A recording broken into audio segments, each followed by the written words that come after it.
Good evening, everyone, and welcome to Politics and Prose. I'm Brad Graham, the co-owner of the bookstore, along with my wife, Lissa Muscatine, and we're very pleased to be hosting law professor Jocelyn Simonson this evening.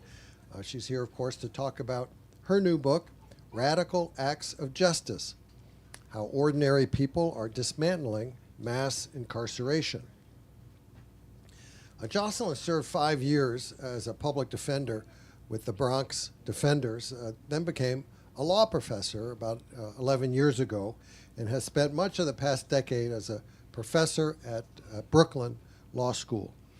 Her scholarship is focused on ways in which the public participates in the criminal process, especially through bottom-up interventions such as bail funds, court watching, and participatory defense. And that's essentially what her book is about. As she notes at the start of Radical Acts of Justice, recent years have seen a rise in collective efforts to do something about the arguably excessive level of incarceration in this country. Community funds, for instance, are covering bail for strangers. Witnesses, citizen witnesses in courtrooms are using social media to let the public know what everyday proceedings are like. Groups of people are making videos about a defendant's life to better inform a criminal court judge. And people are presenting alternative budget proposals to city councils. These efforts have often been on behalf of minority or marginalized individuals who lack the means on their own to deal with a criminal justice system that unfortunately continues all too often to be tilted in favor of more privileged groups in our society. Such collective tactics are not new, as Jocelyn explains, but she says there's something undeniably new happening in the growth of communal resistance during the past decade as people have joined together to contest ideas of justice through these tactics. She devotes a chapter each in her book to bail funds, court watching, participatory defense, and these so-called people's budgets, telling the stories of the cases where they've been employed. And she herself has been involved in quite a few of these instances and makes a compelling case that when people join together in these ways, they constitute an important challenge to our conventional ideas of justice and safety. Indeed, they're calling into question such established notions as prosecutions and prisons necessarily making us safer, or that law enforcement officials are always carrying out the will of the people, or that justice requires putting people behind bars. Kirkus, in a review of Jocelyn's book, called it deft and well-informed, and a notable contribution to debates about policing and prosecution bias. In conversation with Jocelyn this evening will be journalist Chris Geidner, who's been writing about legal issues for quite a few years. He practiced law in Ohio for a bit before moving to Washington about a decade and a half ago. Here he reported first for Metro Weekly, then moved to BuzzFeed. Later he joined the Justice Collaborative and began writing columns at MSNBC. And last year he helped launch the digital media company Grid News as deputy editor. And he also launched an independent newsletter called Law Dork. That's kind of an outgrowth of a blog that he has been writing off and on, really ever since he was in school. So anyway, ladies and gentlemen, I would like now to turn things over to someone from the Washington Literacy Center that's co-sponsoring this event with us. So here's Ryan. Thank you, Brad. I'm Ryan from the Washington Literacy Center, and tonight we're sponsoring the event to bring awareness to authors such as Jocelyn, who, while literacy may be traditionally focused around the scope of reading, it goes much further. It goes as deep as understanding the legal system, the political system, how to navigate it, the flaws that are in it as well. And that's why at WLC, while we've grown further and much more outside the scope of reading into math, digital literacy, and also legal advice, we've welcomed authors such as Jocelyn, and we would like to welcome Jocelyn Simonson to the podium.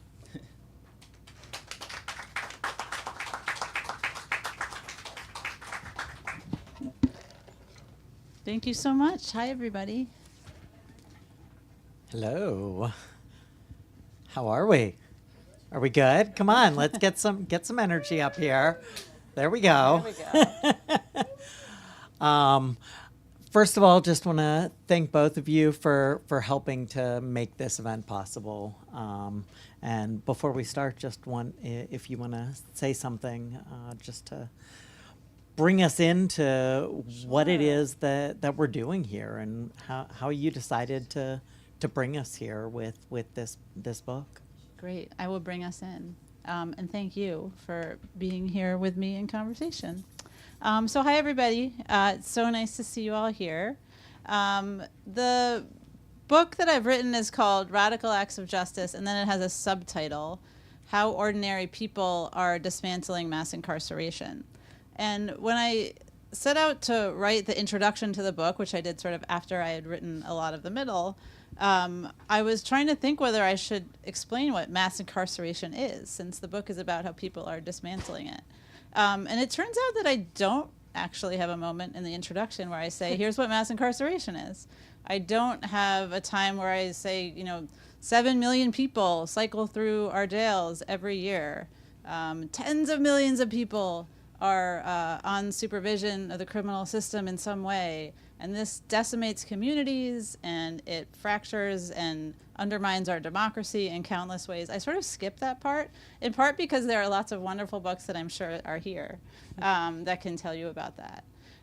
But instead, what I tried to do with the book is write about groups of people who, for a long time, but especially in the last decade, have been working collectively, getting together, struggling against the criminal system and against mass incarceration in ways that have not only helped other people, but have actually shown that mass incarceration doesn't have to exist. They have lived out other ideas of justice and safety, and by doing that, have sort of shown us that this assumption that we often make, it's sort of in the water, that justice is served in a criminal courtroom, and what the state does when it's keeping us safe is use policing and criminalization and things like that.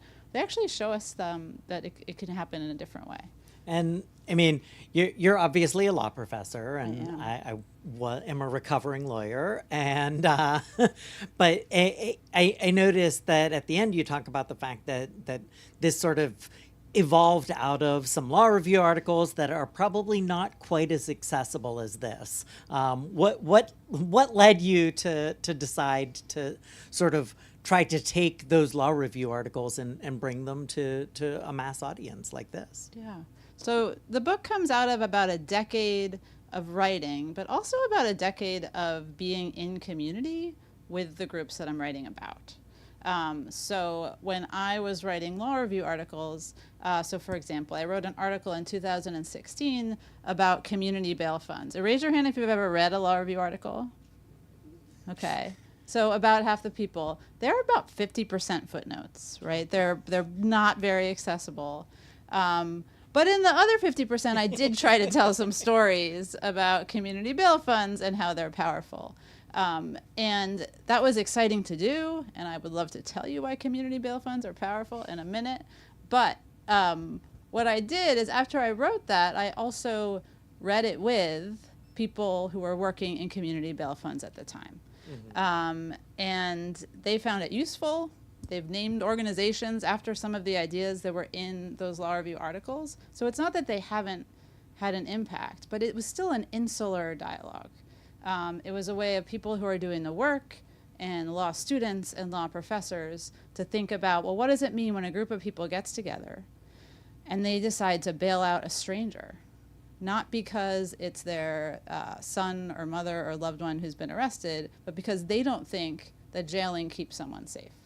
To talk about that in an academic article is exciting and theoretical. But when I find myself talking about it with people, including people who are doing it, they get excited and they want to read about it. And you don't want to just have a law review article to give them. So part of it is to be able to have the discussions that I want to have.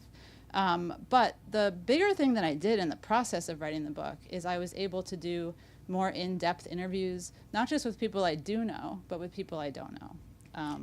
And so like, I got to tell stories that I wouldn't have been able to.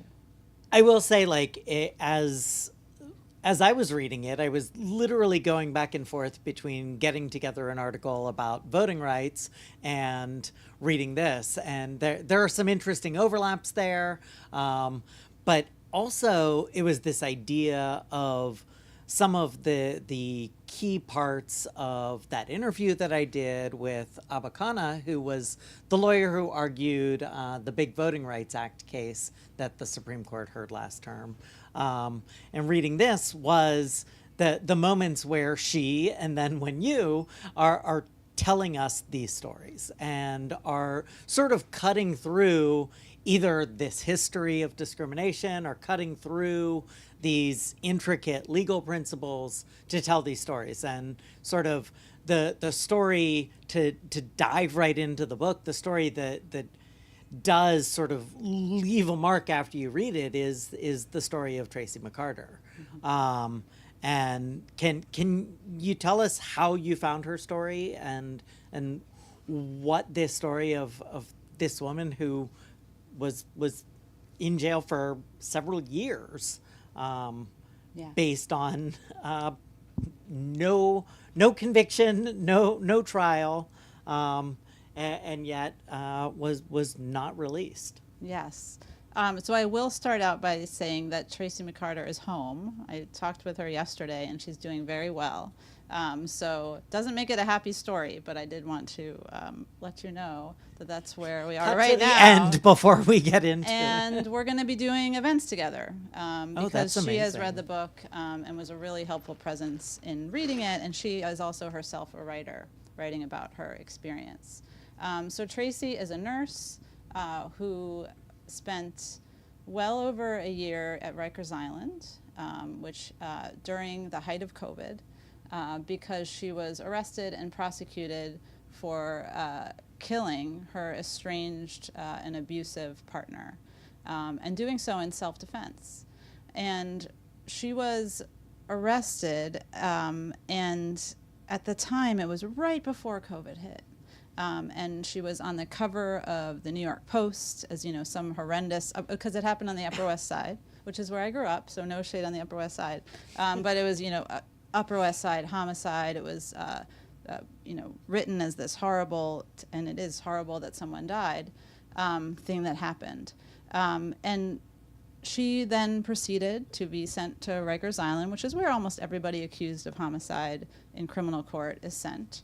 And it became clear at her arraignment, but also every day after that, that there was a long history of domestic violence in this relationship, and that there was ample evidence that anything that happened that was deliberate was done in self-defense, or just as protection without even the intention to hurt somebody.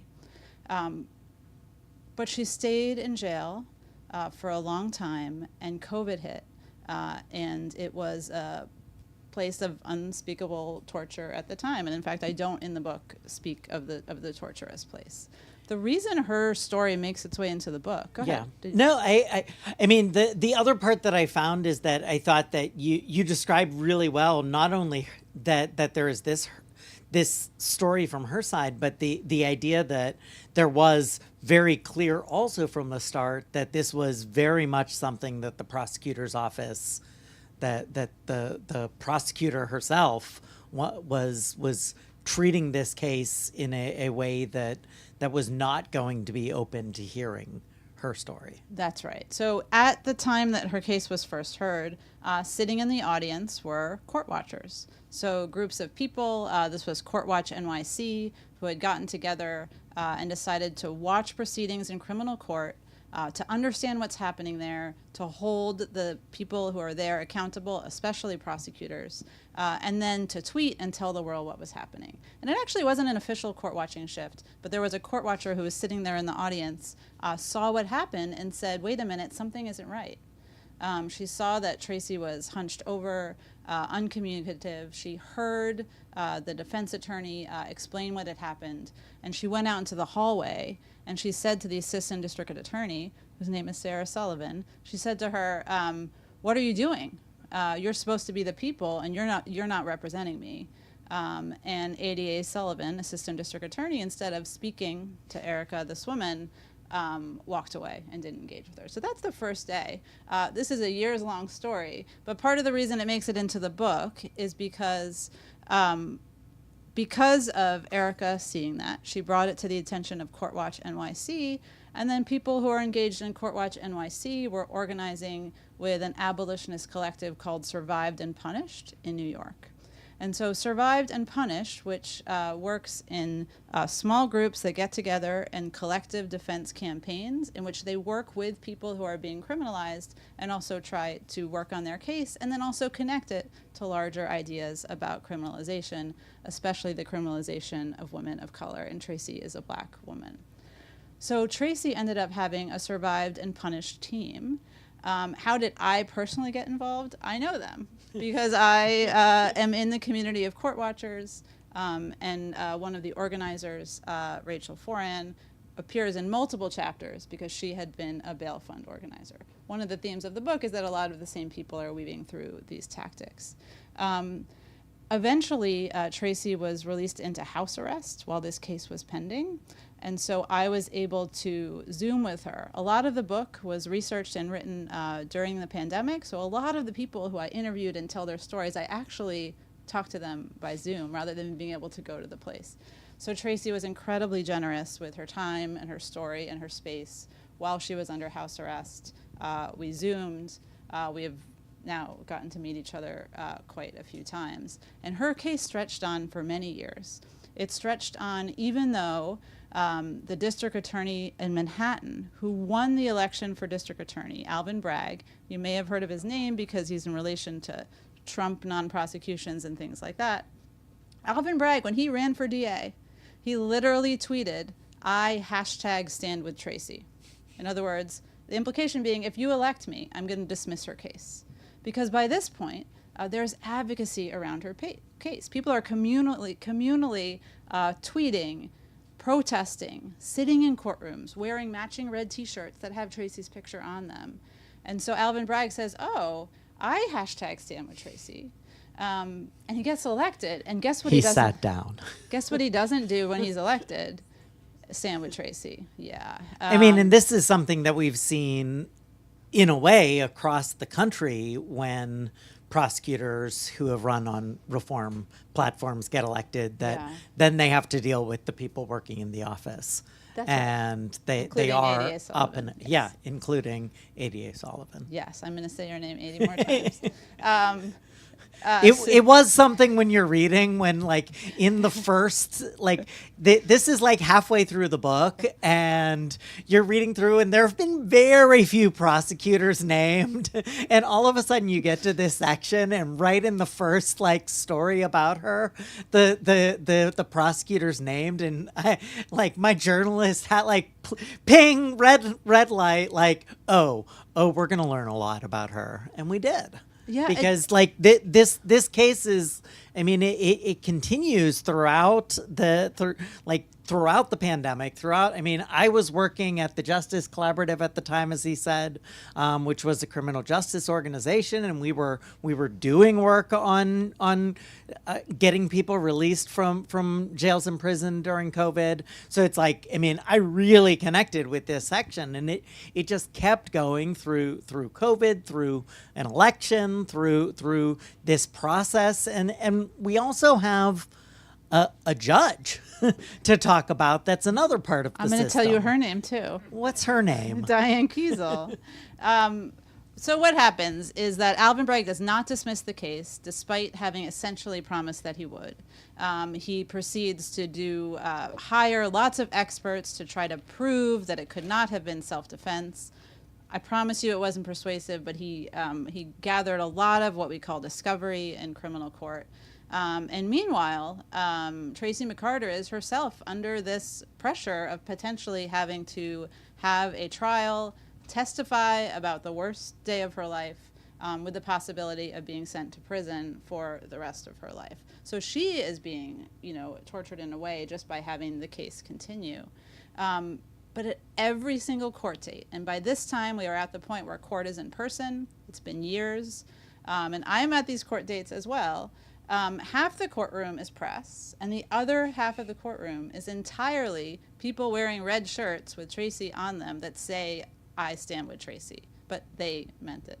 And so the judge is standing up there, and she's watching this happen, and she does not like it. She does not like it. She has to allow them in, because the First Amendment requires that she allow them in. But she doesn't like it. She doesn't like the pressure. And even though eventually, with public pressure and public pressure and public pressure, eventually about a year later, Alvin Bragg makes a half-hearted effort to dismiss the case, and Judge Kiesel I think calls him out. you say it's like one page. It's a page, but he gives it a go, and she then writes an opinion in which not only does she say, "I'm not going to dismiss the case," but she goes out of her way to disparage the public support for Tracy at the time. But I thought it was an interesting thing that really gets at the heart of your argument, that you have, I think it was a quote from somebody, that they were basically like, no, this is a sign that we're winning.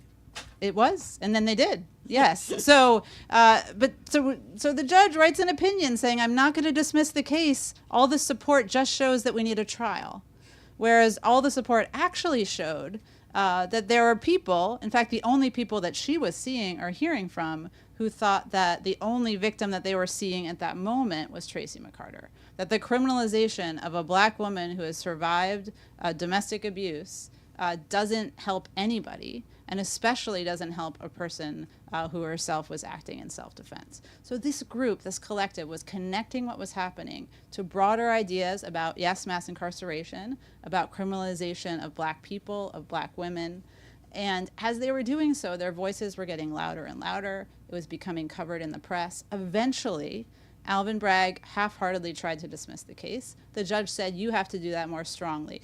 Then he tried a little more strongly. Then she said, "You have to do it more strongly than that."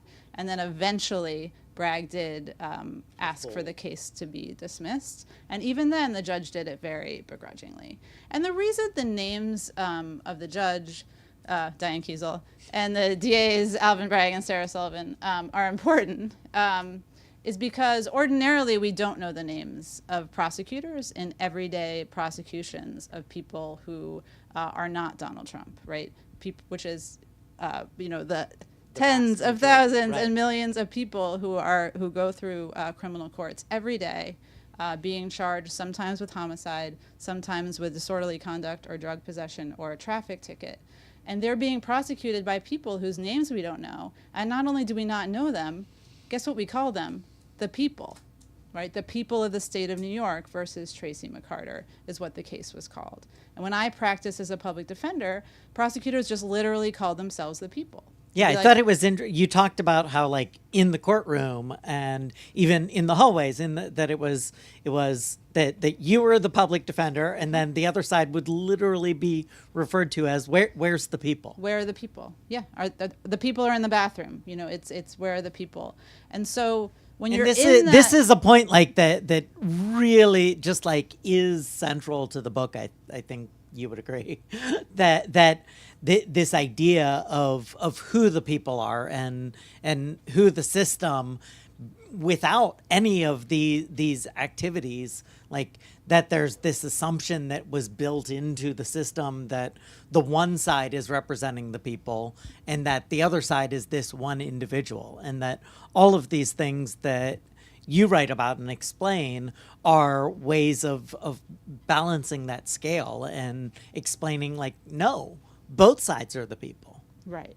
And so it's not the people of the state of New York versus Tracy McCarter. It's the people of the state of New York, which is Kiesel, Bragg, and Sullivan, versus actually people, unnamed people who are all sitting there, have swelled and filled the courtroom with this bright, vibrant red. And they're not saying we are the people. They're saying we're people. We're people too. And so we just can't walk around saying that all people think that prosecutions are the way to keep people safe. We can't walk around saying that the people believe that police keep us safe. We can say some people do. You might think most people do. But these groups, whether it's Survived and Punished, other participatory defense groups, community bail funds, people's budgets, which are using the name people as they do this incredibly detailed work of thinking about how the state spends its money. As they do this work, they're materially helping people, right? Tracy's case is eventually dismissed. But at the same time, they're doing something pretty powerful ideologically, because they're starting to unmoor, not just for themselves, although I do spend a bunch of time in the book talking about how people are transformed through the work, but people who encounter the work or stop and think about it, they're actually doing ideological work, right? They make us stop and say, wait a minute, is justice served in courtrooms? Wait a minute, does jail make me feel safer? You talk at one point about, I think it was like one of the women who's cleaning the courtroom who like stops, Yes. I think, one of the court watchers. Right, so that's in Baton Rouge. There's a court watching group in Baton Rouge affiliated with a larger coalition that works around conditions in the East Baton Rouge local jail where people die regularly. It's just a terrible, torturous place to be. And so this coalition, led by a number of people, but the person I spoke to the most and profile in the book is Reverend Alexis Anderson. And so I talk in the book about how she and her coalition and some old retired white ladies, Reverend Anderson is a black woman, but it was a multiracial coalition of people coming into a courthouse where usually people were not coming just to watch. They were coming because they had a loved one there. And the entire courthouse being absolutely confused by why they were there, resisting their presence, and eventually having to let them in because there are constitutional guarantees to the ability to come into court. And so there's all this attention and resistance and then begrudging letting them in. And then there is one day where Reverend Anderson is waiting for the elevator at the courthouse. And a woman, a black woman who is cleaning the courthouse, says, "We see you. We see you here." I thought that was just a powerful moment because so many of the stories that are going on are these people in crisis, these people who are facing life in prison, people who are making the decision to send people to prison. But this was an example of what is sort of a part of the book, that it's everybody who's in the system, even if they're not a part of it, Right. and somebody who, even if she wasn't maybe a part of the court watchers, that she was like, we need you here. Yeah. There are some people who don't like these changes. And when you talk about bail funds, I think that's the area. How many people are familiar with what bail funds are and what they do? Most, but I mean, can you talk a little bit just generally about what bail funds are, and for just to catch anybody up who needs to know? Sure. Yes, absolutely. So a community bail She's fund, also an expert on the, to be clear, she is like the national expert on bail funds. So this could be the next 2 days, but she'll give you the cliff notes. All right. Here's the quick version. And there are definitely people sitting here who know as much as I do. A community bail fund or a bail fund or even a one-time bailout is when a group of people get together and they post bail for a stranger. And I use the word stranger to emphasize that they're not doing what we might traditionally think people do when they pay money bail. When they go into criminal court and the judge said, here's an amount of money that you or the person who's been arrested needs to pay in order to not go to jail, and to guarantee that they're going to come back to court and not get arrested. That's the concept of money bail. You might think of traditionally of a mother putting up their house as collateral to get someone out on bail, or of somebody paying money that they have. So when a group gets together and they collectively raise the money or have the money and pay bail for a stranger, and then they do it the next day for somebody else and the next day for somebody else, they're not just materially freeing somebody, but they're making a pretty powerful collective statement, which is that, first of all, we are a community bail fund. They're using that word deliberately because we are the community, we are the people. And we actually think that jails in our community don't make us feel safer. We think they're places of violence. We know that studies show that if somebody spends even a few days in jail, they're more likely to lose their job, lose their kids, and then be rearrested in the future. So they have these ideas, and then they're acting them out, right? So it's not an intellectual discussion about whether jails keep us safe, which I guess would be what we're doing. It's actually getting together as a group of people and having the action of freeing someone, and then often supporting them after they've been released, and almost always engaging in other organizing and political work as they do so. And in 2015 or so, there were 2 or 3 active bail funds in the US. And I knew them all. And if you fast forward 5 or 6 years to 2020, there were at one point at the heart of the uprisings in July and August 2020, more than 100 community bail funds operating. So it's also a tactic that is really an amazing growth. Yeah. But along with that growth also was probably some of, in terms of the tactics that you talk about in the book, some of the strongest, most aggressive pushback. That there was pushback. There was certainly political pushback, and you even point to like specific legislative pushback that's restricted what bail funds can do in a few states. Right, because one of the powerful things about community bail funds, and this is actually something that unites all of the tactics in the book, is that unlike other powerful forms of protest like civil disobedience, which are breaking the rules, community bail funds are following the rules. They're saying, oh, there's a statute that says that if you pay this money, then the court releases somebody. We are literally paying the money, and we are guaranteeing through paying the money that this person is going to come back, sort of a legal guarantee. And I have seen judges throw absolute tantrums when this happens, because to them, setting money beyond what someone can afford was to put someone in jail, right? Not to have a mechanism for them to be free. So Backlash was immediate back in the day. In 2011 and 12, there was a bail fund in the Bronx that was shut down by an angry judge, and the legislature had to create entirely new laws so that bail funds can exist. And so there's always been backlash wherever bail funds are. That was, by the way, another time when she named the judge. Ralph Fabrizio. I did not know you were going to have me name all these people. That's so funny. And yet she could. Sure.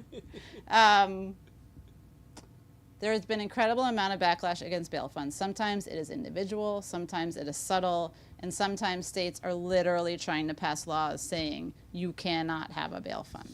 Strangers can't bail people out. That's not how bail is supposed to work. They say that they have this idea of skin in the game, right?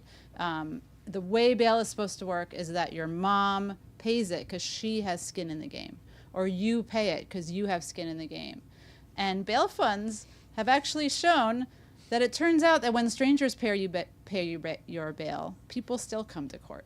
It turns out the money bail isn't operating the way they do. And in fact, what community bail funds are doing is changing the game, right? They're saying, no, skin in the game doesn't make sense your way. But we're going to show you that as a community, we actually care what happens to strangers, and we feel less safe when these jails are there. So they're trying to pass laws to get rid of them. We don't have any of those direct ones yet, but a number of states have passed laws that limit what bail funds can do, limit the kinds of cases they can engage in, make them jump through hoops and pay money. This happens in New York in order to post bail. So that's where the backlash was at the time that I finished the book. But things have only gotten worse. If anyone's following what happened in Atlanta, not that thing that happened in Atlanta. The other thing. Where activists have been working to stop what they call Cop City, which is the city's destruction of acres of forest land and which they have started, and proposed construction of a multi-million-dollar police training facility. This is a movement that has using multiple tactics, but one of the tactics they were using is there was a group that was bailing out people who were arrested, called the Atlanta Solidarity Fund. And what happened a few months ago in Atlanta is not that they tried to pass a law saying you can't have community bail funds. They literally arrested 3 members of the Atlanta Solidarity Fund for the acts of being the Atlanta Solidarity Fund that bails people out of jail. They called it money laundering, right? It's this idea that is not what you're supposed to do, right? That you are interfering with us keeping people in jail, and that's not what you're supposed to do. But this is another level, right? This is arresting. They still have pending felony cases going on. And so we're now seeing not just the attempts to pass laws outlawing these things, and a lot of them are civil laws, but we're seeing direct use of the police power and prosecution to arrest, subject people to the violence of arrest and jail, and try to put them in prison just for trying to take care of other people. So the backlash is expanding in scary ways. So before we go to questions, and to not end this portion on that note,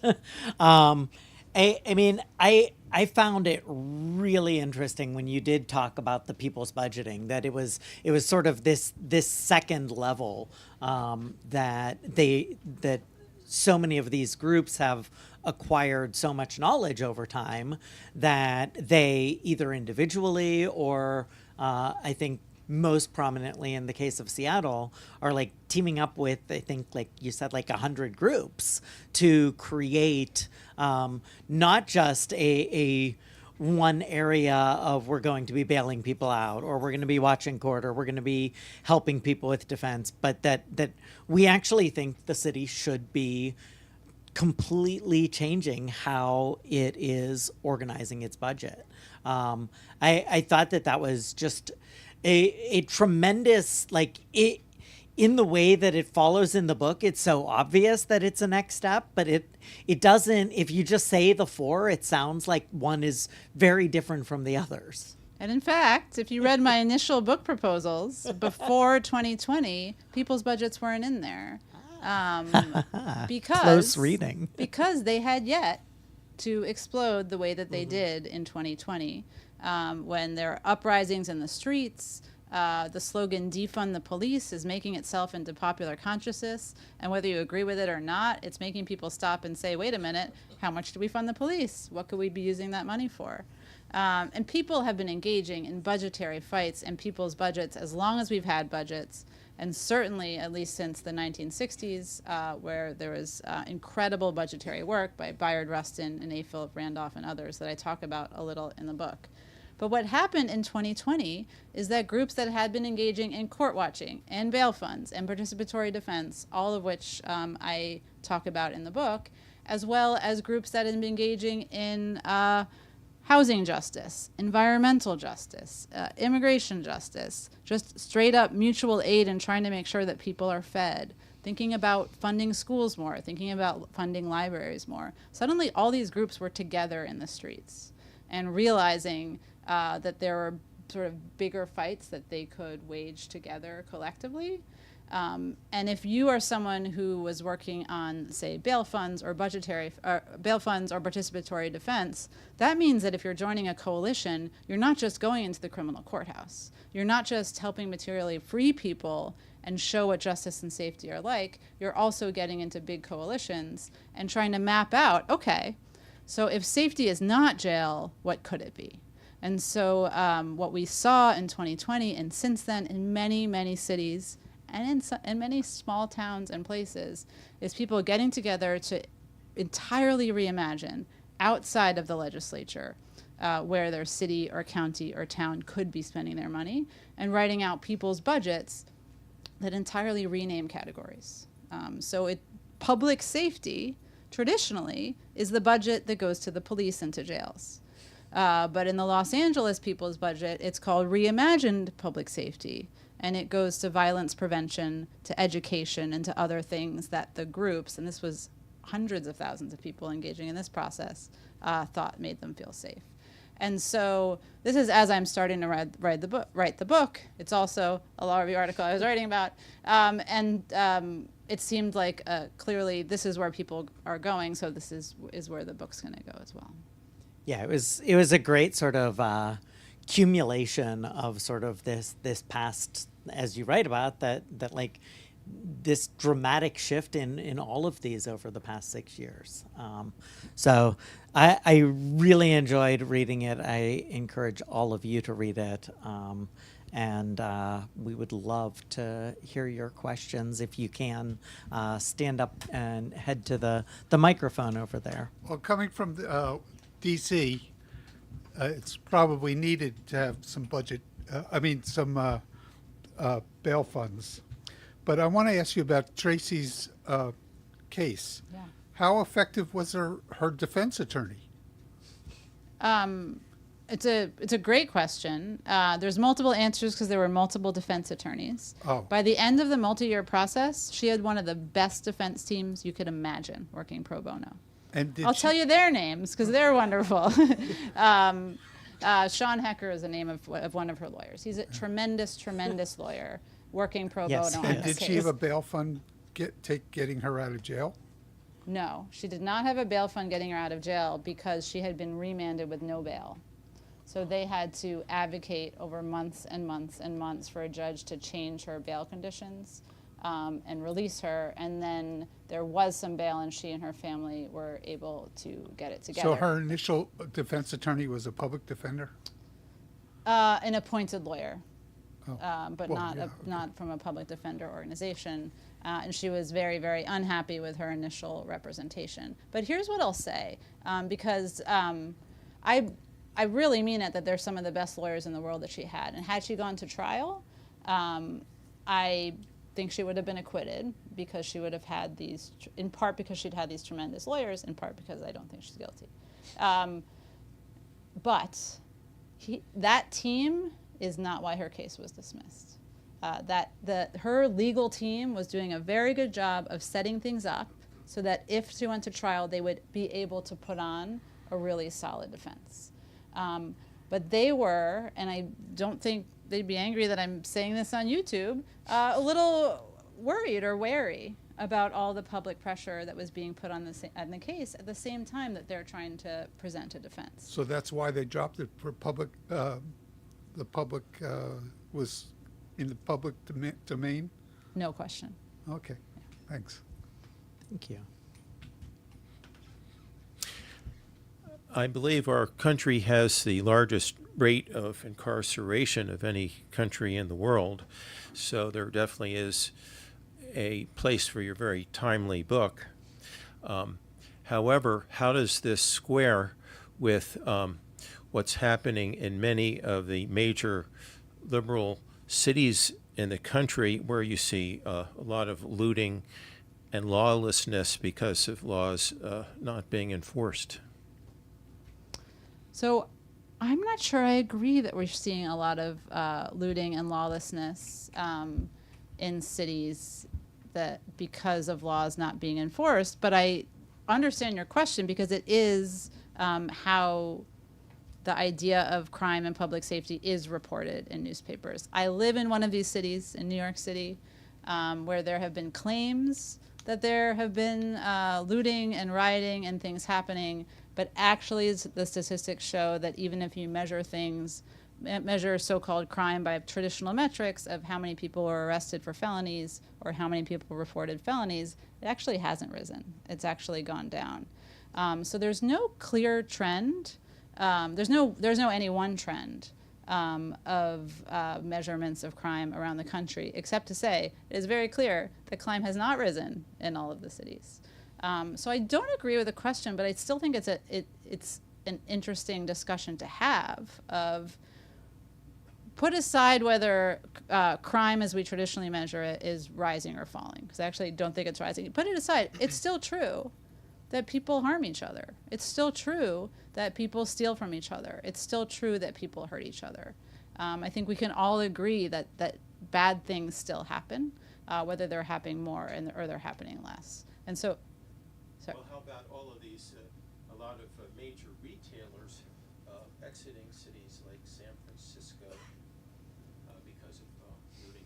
Yeah, and let me finish my point, and then I can circle back to retail.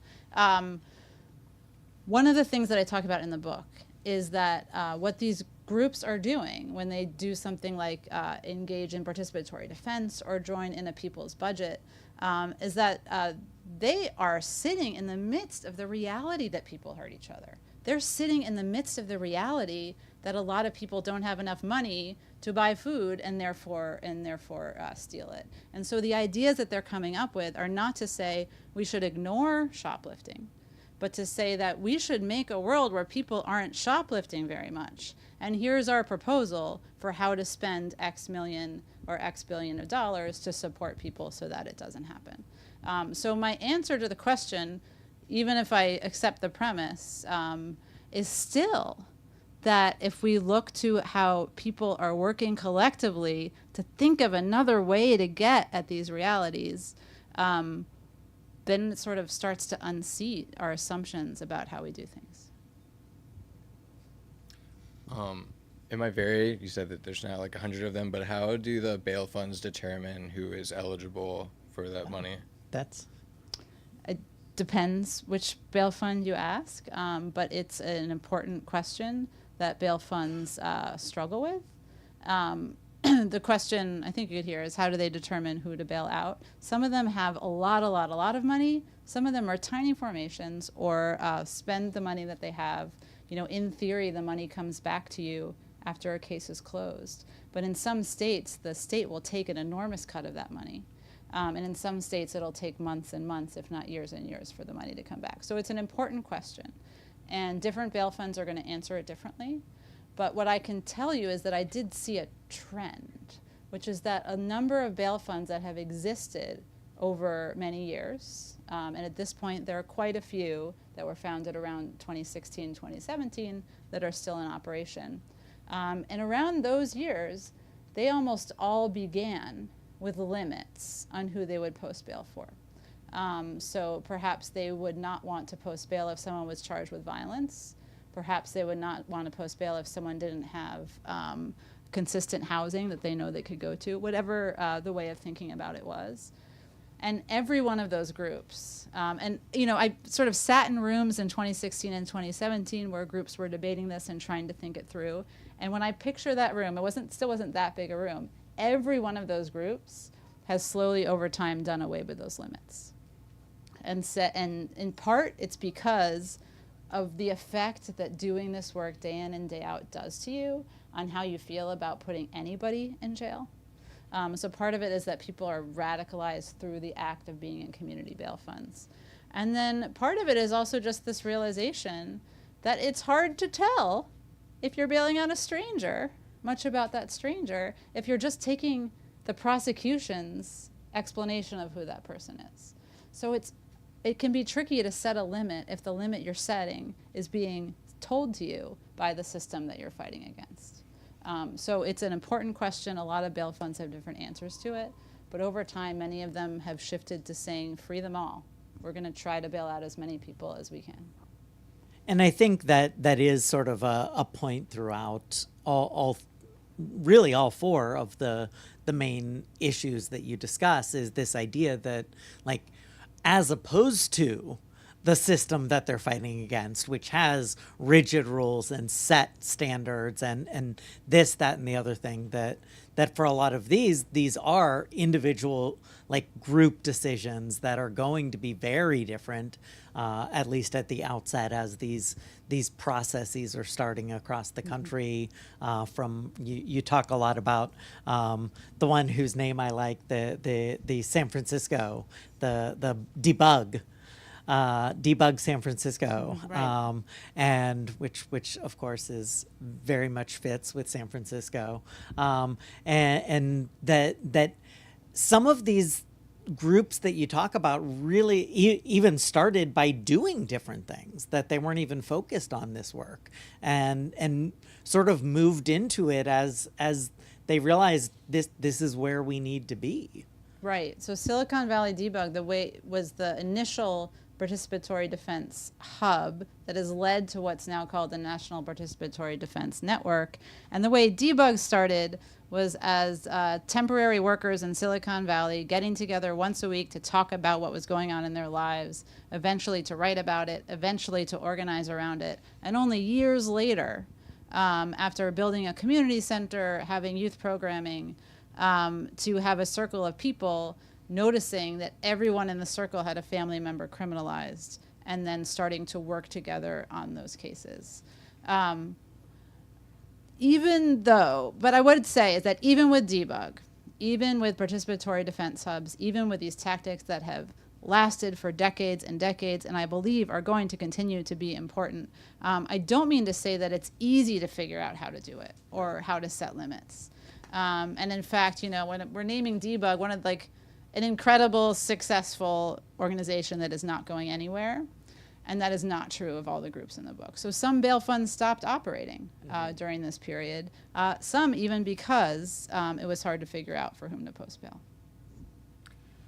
Thank you. I'm interested in what the reaction has been for the people who are bailed out in terms of their own feeling about their community. And then second, have people in the community bail funds sort of traveled the journey with the person afterwards?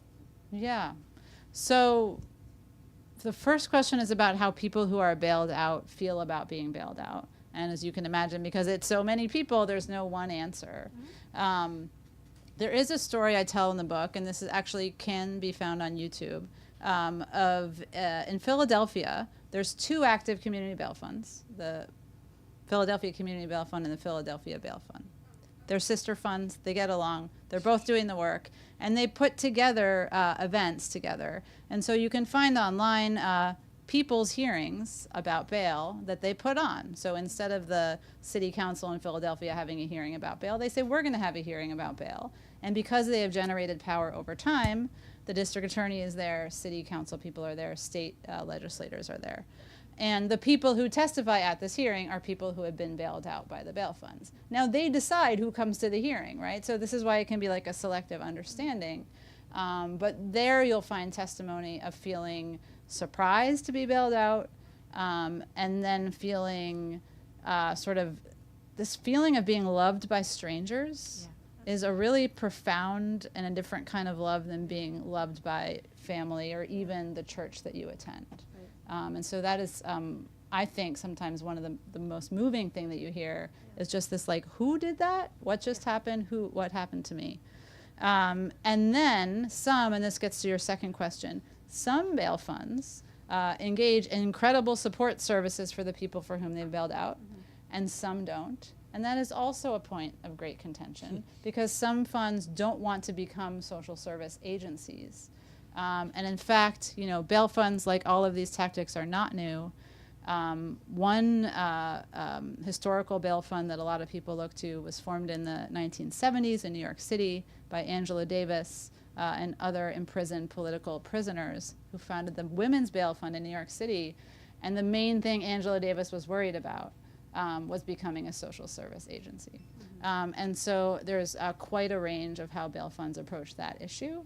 But a lot of them, even if they're not supporting people after they're bailed out, will do everything they can to connect them to other groups and services. Thank you.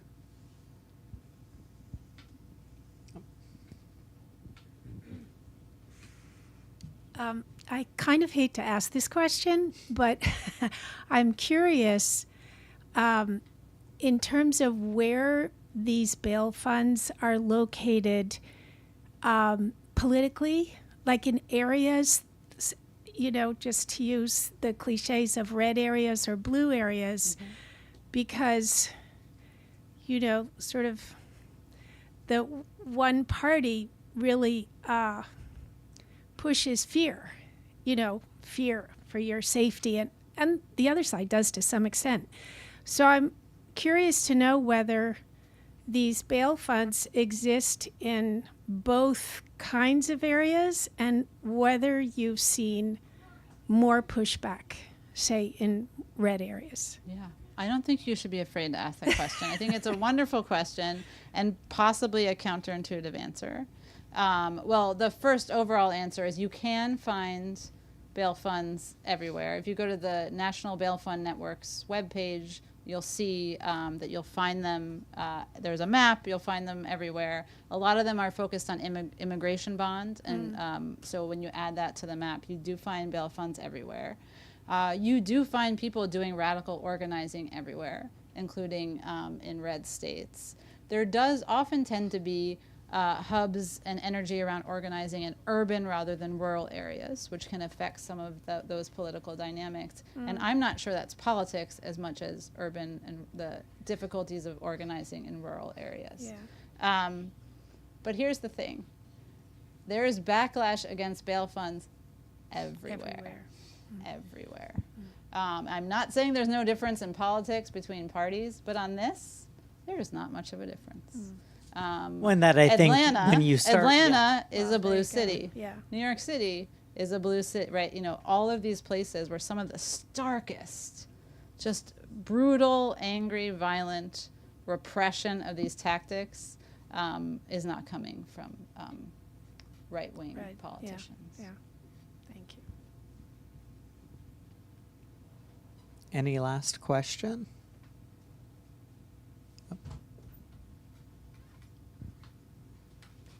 How do the bail funds relate to the progressive prosecutors? And how do they relate to the bail bond industry? Well, the second one is easier. They really, really, really don't get along. So in every state where a law has been passed to limit bail funds, the number one lobbying agency for it has been private bail bondsmen, because they lose business when people aren't held in jail with money beyond what they can afford. Progressive prosecutors, there's probably not one answer to this. And some progressive prosecutors have said that they appreciate community bail funds. They've gone to their fundraisers. They've even been honored by them. But I also tell a story in the book of one of the most well-known progressive prosecutors in the country, Larry Krasner, being in a room with the Philadelphia Bail Fund, among others, and they had done a court watching project, and they had written down what they observed assistant district attorneys doing, and they handed him the report, and he literally threw it back at them. So progressive prosecutors, just like anybody who has power, don't like being watched and being told what they're doing. So I think it's a complicated and no one relationship.